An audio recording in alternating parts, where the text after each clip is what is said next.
Накануне ночью наша съемочная группа до 4 утра находилась в городе и следила за ситуацией с поставками топлива. Компания «Абхазтоп» закупила ГСМ из альтернативных источников и завезла его через Ингур, чтобы обеспечить бензином все автозаправочные станции.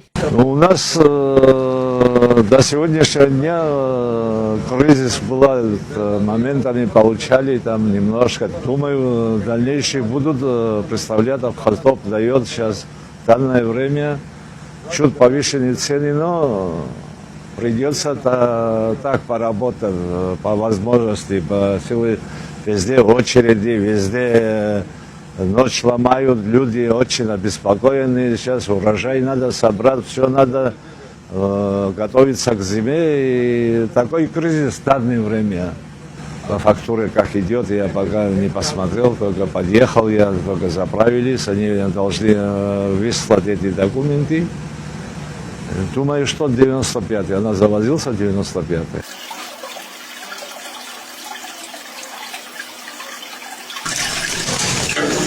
Вы сегодня всю ночь будете заправляться?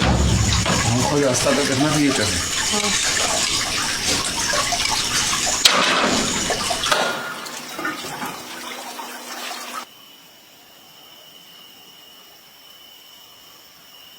Уже с самого утра мы вновь решили пройтись по городу и посмотреть, изменилась ли ситуация на автозаправочных станциях после поступления бензина. И практически сразу стало очевидно. Новость о поставке топлива быстро распространилась среди жителей. Во многих местах на АЗС образовались большие очереди. Сегодня ночью мы получили партию топлива от компании «Абхазтоп» и будем реализовать на нашей автозаправочной станции. Также все автозаправочные станции по Галскому району обеспечены топливом на сегодняшний день.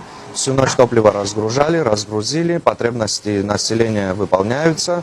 Машины стоят, как вы видите, и такая же ситуация по всем автозаправочным станциям в Галле. Как долго вы стоите обычно на заправке?